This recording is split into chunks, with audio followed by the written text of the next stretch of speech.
Ladies and gentlemen, guys and girls, my friends, Boot Nerd family, today we're here with another launch episode of the Boot Nerds podcast because we are going to talk about the latest and greatest from Nike football, the Phantom GT. It's a pretty cool looking boot. We're going to go into details. We're going to give you our opinions, and we're basically going to talk about, at least I'm going to talk about why I feel this is the best non-mercurial Nike boot in at least 7 years, and probably what the Hypervenom 2 should have been. But more on that. Cliffhanger, spoiler alert.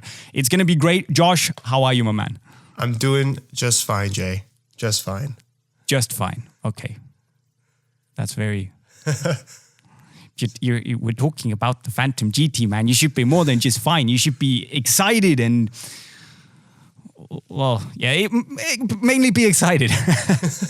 But I mean, what do you think? We've all had the chance to get our first look at it. Probably seen some reviews going about. What do you think of the new direction here? When I first saw, we've been seeing pros wearing blacked out versions of this boot for a little while now, and it's. I think at this point we can confirm that blackouts hide a lot of detail. Oh, yeah. Because with this boot and even the Predator 20s, you couldn't really tell that there was as much texturing as there actually is on these boots. And that seems to be what Nike has really played around with Phantom GT. My initial impression of the graphics package was that I hated it. And then the more I looked at it, the more I liked it. It reminds me a lot, and I told you this earlier, it really seems like a nice blend of OG Hypervenom, of Nike Phantom Venom, and Nike Phantom Vision. It seems like they took all three of those boots, threw them in a blender, and then that's what came out the other side.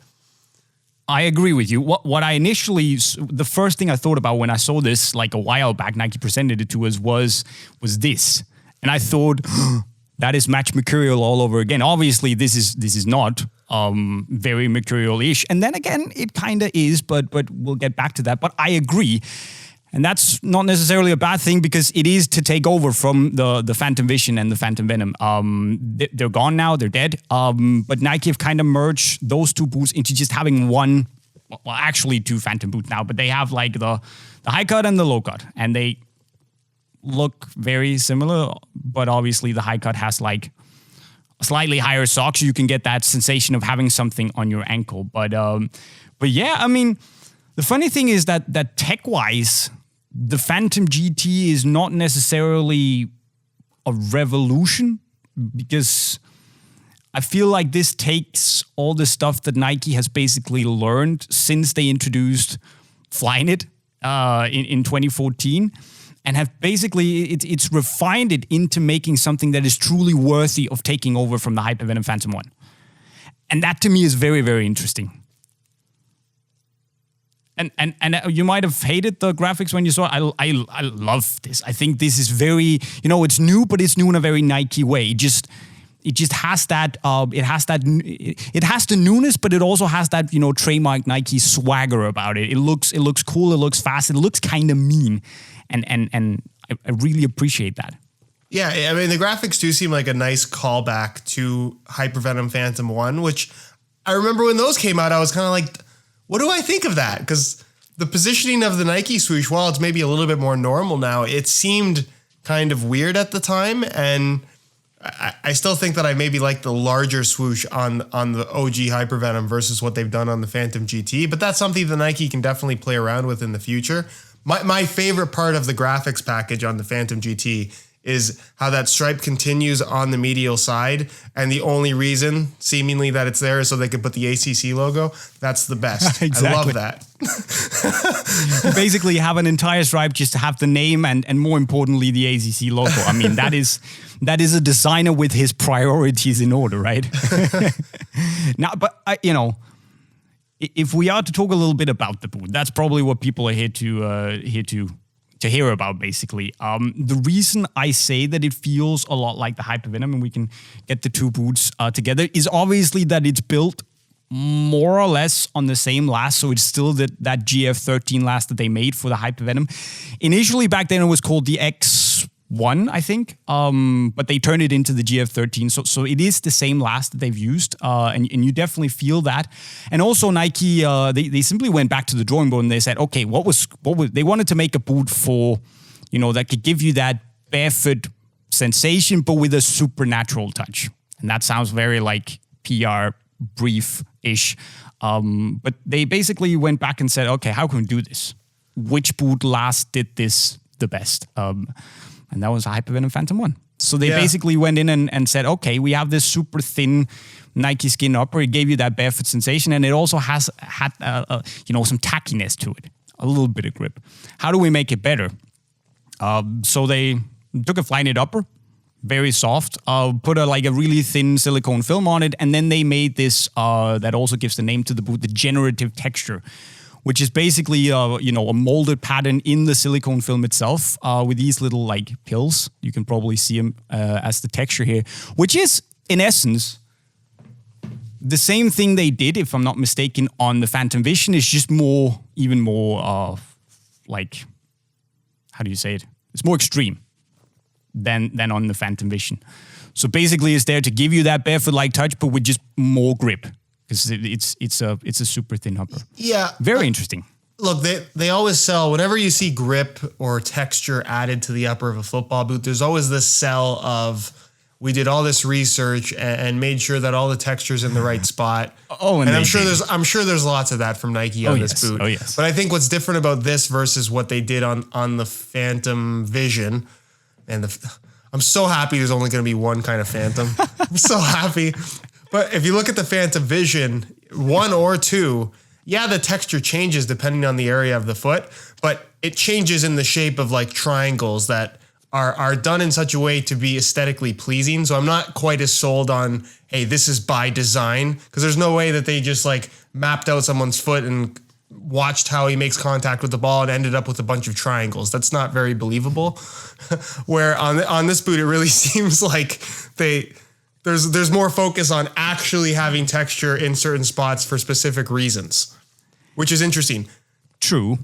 And to be specific, they basically did a lot of analysis, and they basically found how much pressure there is put in certain areas of the boot when you pass the ball, when you strike the ball, and when you dribble. And then they put all that data into a computer software, and it basically spat out these texture designs, and then they could go in and tweak them depending on what they wanted. So for instance, on the inside here, the pills are closer together to create a harder, more solid surface for when you pass the ball. At least that's the intention. And then for instance, when you strike the ball, the pills are located and placed so they kind of, however you strike the ball and you move the foot, kind of bend your foot around the ball to create some spin. They're basically following that direction. So however you grab the ball, it can give you the optimal amount of spin. To be honest, Josh, I love the grip. I think it's great, and it gives you, I always do the elastico test when I go on these things, and they claim to have a lot of grip. How easy is it to do the elastico? How much do I have to rely solely on my technique, and how much does the boot help me? And this is second, I think, to only the Predator in terms of gripping the ball in doing that. But I don't feel like it's not CTR 360-ish with the pass pad. It's not Predator-like, but the grip is there. So while I don't feel the the pass zone and the striking zone, it just feels like a more extreme version of the Vision 2, if I'm honest. Which makes sense. And look, if the target of this boot was really to replicate some of the magic of the original Hypervenom Phantom, I think that obviously football boots have changed in the last 7 years, because Phantom 1 came out in 2013, right? Yeah. Right? And really since that boot, football boots have gotten, obviously knitted uppers have become a thing, but they've been very much tech forward more than they had ever been up until that point. And I feel like there's this new standard, especially for Nike, where every time they come out with a new product, it has to have this mind-blowing tech. Otherwise, people aren't really convinced of it being good, which I think is a silly way of looking at things, because I feel like the same person that would have that opinion also finds the Hypervenom Phantom 1 to be one of the best football boots they've ever worn. And the magic of the Phantom 1 was obviously that it introduced the upper that we had never seen before. But when you break down what they actually did, it is pretty much as simple a modern Nike boot as we have seen in the last 10 years. So the fact that the Phantom GT is doing something very simple to try and replicate that, it makes a lot of sense to me. But let's analyze a bit here, because why was the Hypervenom Phantom so loved? It had one of the softest uppers I think we've seen on any modern football boot. You know, it had a very nice, you know, it kind of enhanced that barefoot-like sensation, but without being too much. And it just really made you feel free and you know, on your toes on the ball. It kind of took the sensation of playing barefoot, and it, you know, at least to me, it felt like it enhanced it without restricting it, without being in the way. And that was it. That's what they somehow managed to put together in a package. So I don't think people loved it because of the Nike skin. Yeah, they, you know, when they introduced the Hypervenom 2, they screwed up, they messed up that free sensation because it was too stiff. But was it because of the upper? I don't know. Was it because of the looks? I don't know. I think it was more that, like, the sensation of wearing it. You're right. It did something special. And this is an overlooked aspect of football boots, because I think that us as reviewers, we try to stay very objective in terms of criticizing things. If something's good, there's a reason why it's good. And if there's something bad, there's a reason why it's bad. Mm-hmm. And I think that we seek out that 10 out of 10 across the board in all measurable categories of what makes a football boot good. And you do have like I look at a Mercurial Vapor 13 Elite as like one of those boots that's like as close to perfect across the board in performance, every performance category. I agree. And people like it because it is objectively a good football boot. But you look at a Hypervenom Phantom 1, it's not the most responsive. The lockdown's not that great. The traction is okay. Yeah.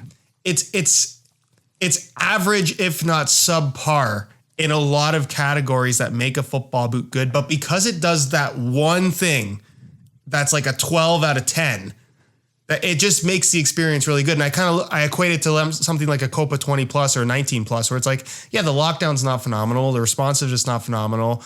It's maybe not as comfortable as it could be. The sole plate and stud pattern is lacking, which sounds very negative up until this point. But the touch on the ball is amazing. It's unlike anything else out there. And that kind of trumps all of the other downsides of that football boot. Exactly, and that's what's cool. That's what's missing from so many football boots these days, is that special recipe, that special formula, that one thing that it does better than everything else. And I don't know. I think it's cool that they're going after that again with the Phantom GT.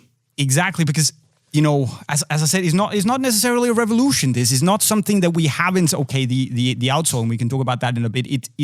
That's kind of new, but it takes what they have learned that worked on the Phantom Venom, on the Vision, and on the Hypervenom, and they basically just said, okay, how can we make the best thing that did everything the Hypervenom did with 2020 technology? And how can we make, you know, take some of the stuff that didn't work on the Hypervenom and improve it as much as possible? And I think obviously this is not as soft as the Hypervenom Phantom 1, but it's soft enough and it gives you that, you know, barefoot-like sensation, but there's more grip than there was on the Hypervenom Phantom 1. And I'm not going to sit here and say that this is better than the Phantom 1, because obviously it's still different. But I would say this is something that makes me, you know, it ticks all the same boxes as the Phantom ones did. And I like that a lot. And do you remember back in the day when we had the Vapor 9s and the Vapor 9s and the Hypervenom ones? Mm-hmm. That was like two boots that were relatively close to each other compared to what else Nike have had. Relatively close to each other, thin boots, very like, you know, anatomically sculpted, you know, they're close to your foot, give you a nice clean touch on the ball. That's what a lot of people would say, okay, that sounds like a Mercurial. The Hypervenom had the same thing, but it was wider, more focused on this really barefoot-like touch and you know, agility, right? So not being in the way. And I feel like we're kind of having the same thing here, because yes, stop pattern is relatively aggressive. Yes, the upper is flying it and thin, and there's texture and grip on the ball. But it's still a different feeling from the Mercurial. I don't know if you saw the review where I said that to me, the Mercurial, if we make a car analogy, and I'm sorry, I know I suck at them, but I think this one is pretty good. So to me, the Mercurial is like this like really fast race car. Could be an AMG GTR, right? It's just like a super, super fast car. It's comfortable to drive, but it's fast. Whereas this might be, it's also an AMG because it's fast, but it's more like in the like C63 territory. Because it's also like really comfortable and, probably more people would enjoy it on an everyday basis. And that's what I think this does. It feels fast. It feels free. It's super wide. It's very comfortable. And I think this is, if you hold these two up against each other, this is the specialist boot. And this is, I think, something more people are just going to be able to jump into and say, okay, it's fantastic. How did I do with the car analogy? Do you? No, I think I know what you're saying. I get it. It's one of your better attempts for sure. For me, what I like about this move is that it kind of shows, because I think what you end up with modern football boots is you get these big brands that are so focused on coming out with new technologies and ideas where they kind of end up contradicting themselves, where here's this thing that's really good and everybody likes it, and they just change it because it's quote unquote getting old and people are losing interest, even though there's nothing about that idea or concept that's bad. They just want to have something different for the sake of having something different. Where this, to me, obviously they haven't gone back and just completely remade the Hypervenom 1, but they're taking a lot of those ideas and I guess the DNA of what made that boot special. They're integrating what they've learned over the last 7 years, and they're giving us something that is along those lines, even though I'm sure they could have done something a lot more high tech and gone in a completely new direction. Because I think at this point, it's safe to say that Phantom Vision and Phantom Venom, both great boots in their own respects, neither of them really caught on in terms of overall popularity. And that was what I was going into. It's like we But the thing is, as you said, they could have made it more technologically advanced. And that sounds like the Phantom Vision 2, because you also had your quad fit mesh. You had this stupid flaccid sock. And this is going to be the last time I'm going to complain about it. But, they had that. They had tons of stuff going on with the boot. And that's gone now. There's no more ghost laces here. It's like they took because the Phantom Vision was a nice boot. It was also a little bit mad because it never did really anything. It didn't have that thing, right? But it had a lot of stuff going for it. The upper was super soft. It was extremely comfortable. And it was a boot that was hard to hate on. But it took the stuff that you could hate on. And that was maybe a little, creating that disconnection between the foot. So the many layers inside and, the ghost laces, all that stuff. They removed it. And they took all that good stuff, the thin fly knit upper, the texturing, the connection on the ball, the comfortable fit. It's like this is actually what the Vision should have been. It's what the Hypervenom 2 should have been. Like, it takes what people love from the Phantom Venom, the low cut fit, that very, sculpted but still wide, comfortable sensation. They learned. Now, I think it's like a very nice cocktail of what has worked over the years for Nike in, dripping around different boots that have worked, and they combined it into one. And I like that. Yeah, it's. I just want to point out a few things, because as you were pointing out how it differs from the Vision, a few things popped in my head. Can I just point out that I think it's kind of funny how, and this isn't just Nike, this is a lot of brands do this.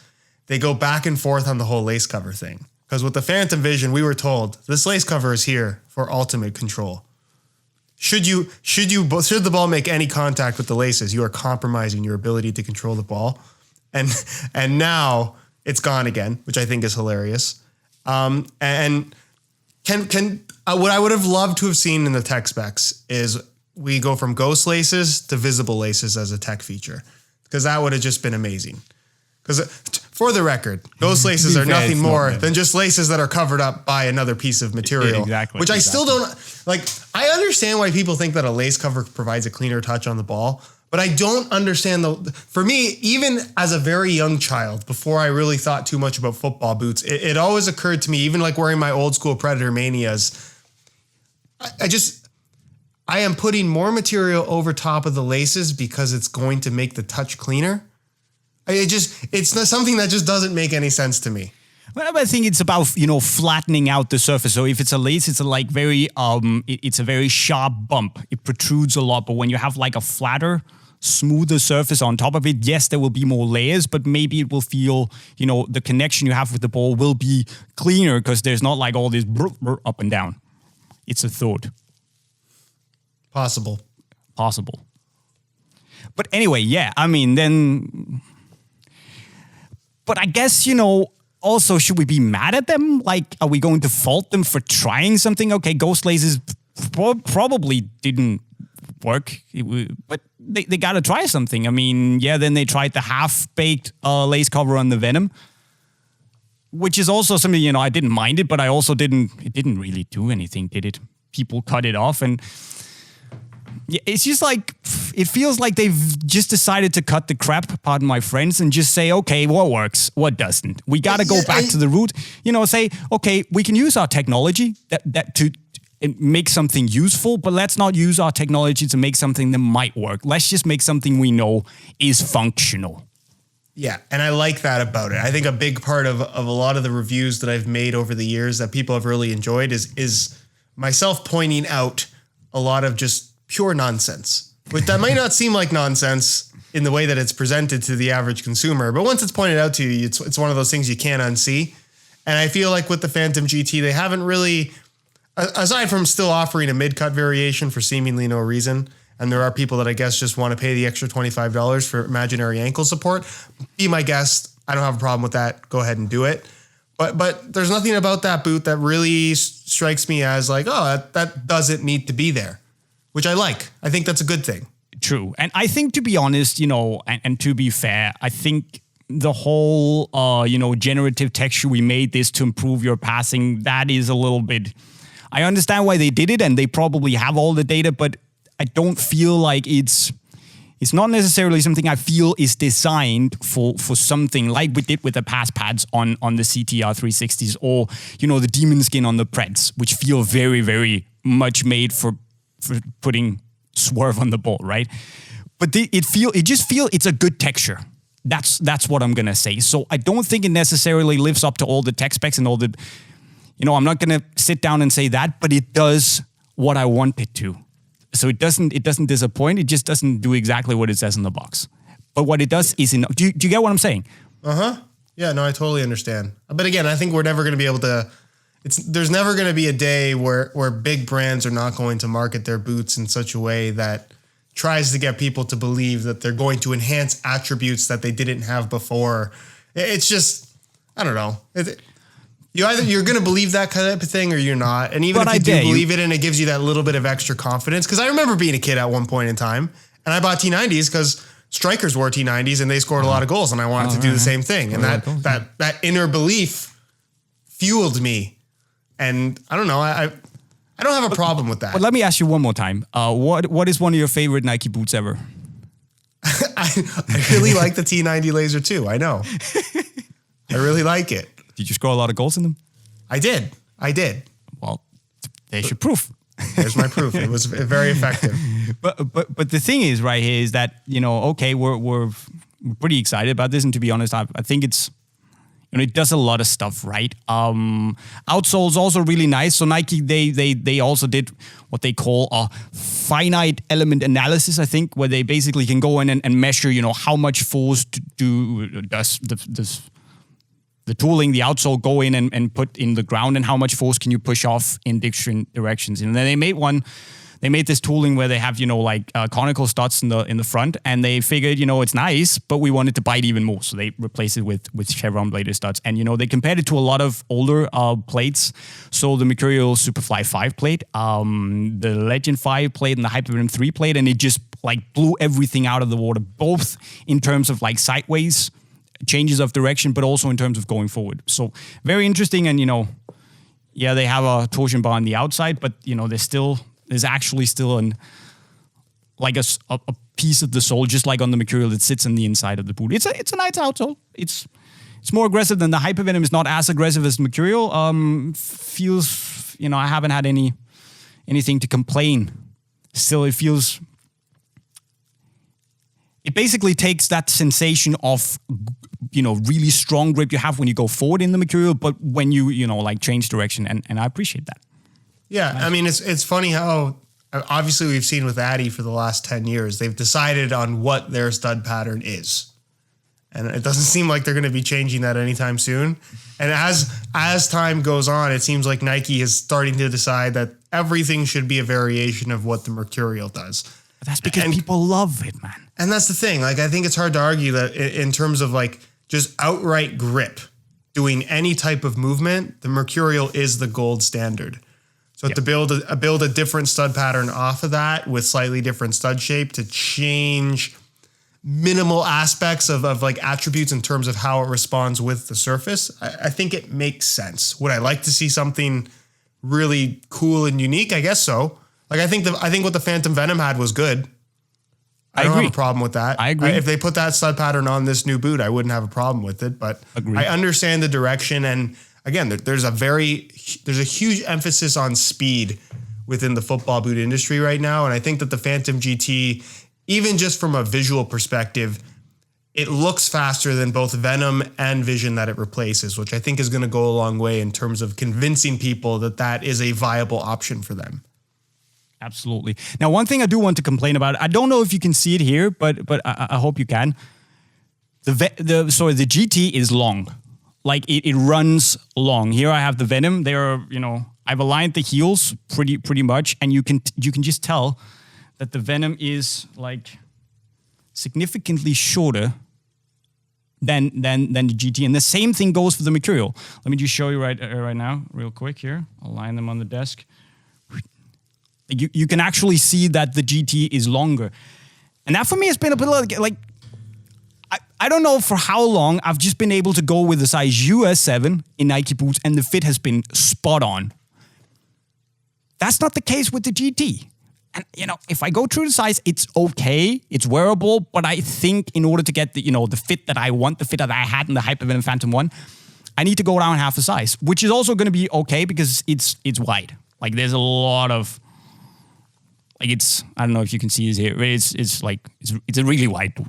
So again, going to be nice for a lot of people. For my slim foot, with the extra toe, it's a little bit, I changed that, make it a little bit more true to size. And, Yeah, it's interesting. You'd think that they would get the size. I don't understand how that decision is made in terms of screwing up the sizing consistency, because I feel like that's such an important thing for any brand, especially somebody like Nike. But for them to mess around with that for seemingly no reason is a little bit strange to me. Also, you're holding the boots up and measuring them side by side reminded me of working at the store when parents would come in with their kids and they'd bring their old boots and we'd put them in a boot that was literally like a full size bigger than the ones that they came in with that already fit them to begin with, but they insisted on buying bigger ones. And then they'd put them on and the boots would be way too big for the kid. And then they'd take the boot off and they'd put it up against their old one and do the measurement like that, as if that really, in certain cases, it can show a difference. In most cases, it doesn't. But it just, I don't know, that's what it reminded me of. And it was like always a frustrating thing when the kid's barely a size 8, but they want me to sell him a size 10. It's just,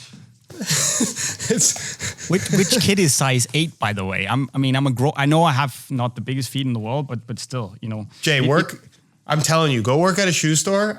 Maybe it's different in Europe, but I feel like 9 out of 10 people when they walk in a shoe store, they always suggest that they are a bigger shoe size than they actually are. I don't know why. Yeah. I don't know. Just to make it very clear. So these are the insoles. This is the Mercurial. This is the Phantom GT. So I've just basically overlaid them on each other. And as you can see, like there's a lot of extra, pink from the GT that you can see.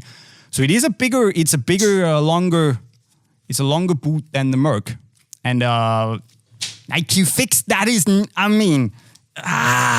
now all the GTs that I have had sent to me from Nike are too big. So I need to go and see, it's inconvenient. That's very strange. And then, of course, another thing I could have wished would have been better is the lockdown. I know I like them going away from quad fit mesh. I think it's a brilliant technology, but maybe a little bit, kind of in the way. But I wish there would have been something more to make it a little bit, especially because it is wide. My foot is slim. I need something to hold it in place to not have it move much. But I guess if I lace up in a nice pair of grip socks, it will do some of the work. Yeah. It's It's interesting to see Nike go for something that is seemingly quite a simple football boot by their standards. Look, what's the number one complaint we've had about a lot of their boots lately is that there's too much going on. The Mercurial, there's obviously a lot of little technical things happening within a boot that seems to be quite simple, but the end result is still a product that feels pretty seamless. Where you look at something like a Tiempo Legend 8 and there's 18 layers of material, and the performance is there, the comfort is there, but it's missing a lot of other things that I think people would want from a Tiempo. And I think that, again, if they're trying to replicate that magic of the Hypervenom Phantom 1, it wasn't the most responsive. And because it wasn't responsive, that played a part in the comfort and the fit and the feel of that boot in general. So could they have put flywire cables to reinforce that Flyknit upper, just like they did on the Venom? I'm sure they could have. But for whatever reason, they decided not to. And it's an interesting choice. And I think it's good because if they did make it really heavily reinforced, then does it end up being too mercurial? Exactly. And maybe this is the free sensation they're going after by not having too much lockdown. So in the end, there's an argument to be made that it's the right approach to make. And again, maybe it's just because the boot is slightly too big for me that I'm, sliding more around in it than I would like to. So let's see about it. All in all, man, I'm happy with it. I think this is, as I said, the best non-mercurial Nike boot since the Hypervenom Phantom 1, and the boot that can truly take what the Phantom 1 did, Hypervenom Phantom 1 did, and run with it, move it into the new era. Is it better than the Hypervenom Phantom 1? I wouldn't say. I'm not gonna say either yes or no because it's a different football boot, but it gives you some of the same things that I know a lot of people have been looking for. And probably without finding a true replacement, this will do a very, very good job of replacing the Hypervenom Phantom 1. Just go down half a size, guys. Cool. I agree with all of that. There's also argument to be made that it's kind of like the Hypervenom Phantom 4, because it does seem to kind of carry on with a lot of the same things that we saw in Phantom 3. True. Before it turned into Venom. Just saying. Yeah, I know what you're saying. I just don't really want to associate it with. I mean, the 3 was a good boot, but it just didn't feel super Hypervenom-y. I want to clear, especially the 2s. I want to clear that off from the history books and say that they shouldn't have made the 2s, and the 3 was decent, but they shouldn't have made that either. They should just have made the Phantom GT, Hypervenom Phantom 2, the true Hypervenom Phantom 2.